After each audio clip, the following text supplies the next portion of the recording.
We don't bring on an update from Leone election, so My correct people, we greet you now. Welcome now to this our channel. If na the first time when they waka jam this our channel, make una follow us, make una like our page, and make una help us dey share our videos. Una know say na ogbonge updated news, breaking news, correct tori na we dey carry come for una for here o. So if una never subscribe to our YouTube channel, make una rush go subscribe and also turn on the notification bell so that anytime we be like say we drop updates, una go dey notified. Anyway, my people, make we enter the updates and the tori wey we carry come for una like this. Make una watch.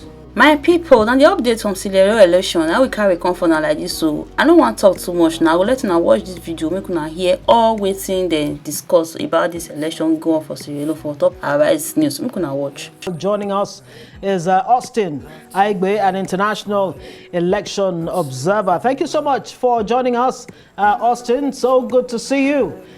Well, I mean, give us a sense of what you have observed so far, pre-election, the election itself, the conduct, and of course, what's going on presently after the elections. Okay, thanks, and good to see you, and thanks everyone. So the pre-election cycle, of course, before the June 24th elections, had a bit of issues. I mean, the opposition political party, the APC, had raised a number of concerns, among others, including they claimed that the Electoral Commission hadn't given them the complete voter register, and a number of other issues that they were not comfortable with the application being proposed to use for the election. The Electoral Commission has introduced an app where results can quickly move from voting station up to the National Coalition Center, something that looked like an IREF or an IREF platform, but it's not going to be visible to, it's not going to be available to the public. It will just be straight to the National Coalition Center with the hope of protecting the electoral, making the electoral process a bit faster than they had in 2018 elections. And many other issues that were raised. And the opposition party had claimed that every effort to resolve all of those impacts has proved abortive. Among others, too, was that many voters who claimed to have issues with their voter card were still yet to be resolved. That was about 5 days to the election, so those were on the table. And following that concern, there was a peace meeting that took place, and the Electoral Commission did respond to the opposition political party, the APC, trying to resolve all of those questions and issues that were brought to the table. Among others, the issue of voter register, the commission had said that there were reasons why the complete details of the voter cannot be released, because some of the details on the voter register will serve as code to be able for voters to vote without a card. So in this country, you can actually vote without a voter's card, provided you are a registered voter. You are a registered voter. What you do is to go to the polling unit on election day with another identifier, another recognized ID card. You go to the polling unit, show the ID card that your face is actually the one on the ID card, and it bears your name. So that way they will interrogate the voter, asking certain questions that what's your name? I mean, what's your address? What's your mother's name? What's your date of birth? And so those are like codes. And the commission is saying if they release those, the possibility are that people may end up going to engage in duplication, which may sabotage the electoral process. Again, all of those were resolved, and now we are down to post-election. Maybe unusual with the country, where by now there should have been some form of eruption of violence post-election, but till now, everywhere look calm. But because of the possibility that there could be violence, there's really the tension is down as we speak. Okay, right. Thank you, Austin.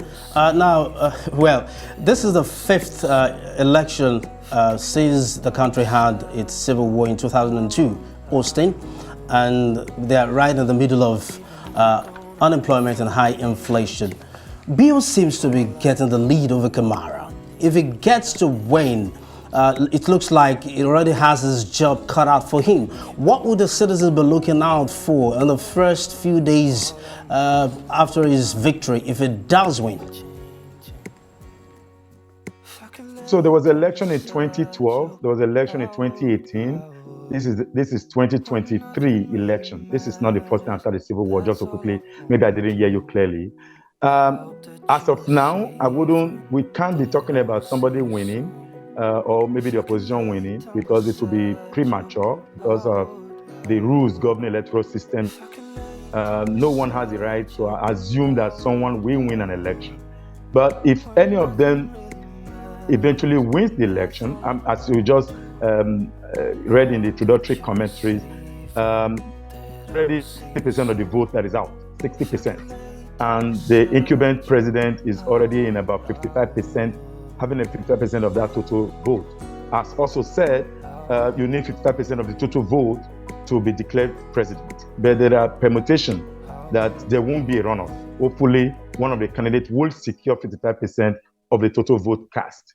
If any of the candidates wins this election, the first thing to quickly do, which of course is part of the topmost on the agenda, is the economy.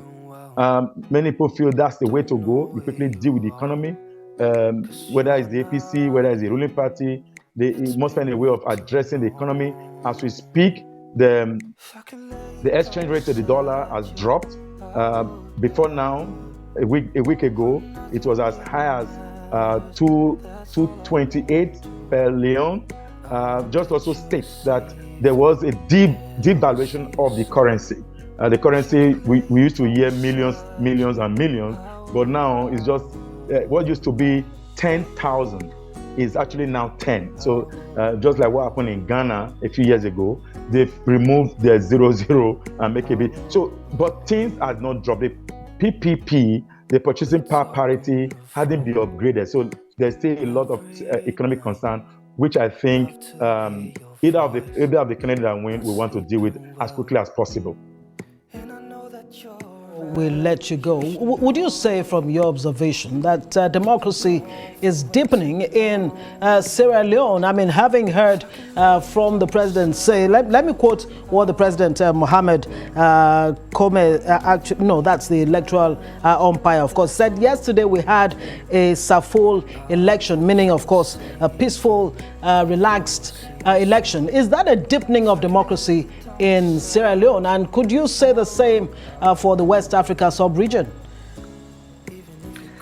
Yes, democracy, people have also argued that we must find a way of doing our own local democracy, lococracy or something like that.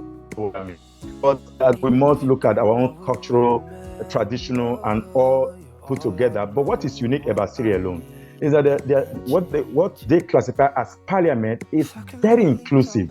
I'm sure you are aware that the election, before the election, there was a GWE Act, the Gender Equality and Women Empowerment Act, passed in 2022 December. That is inclusion. What is democracy? Democracy is inclusivity.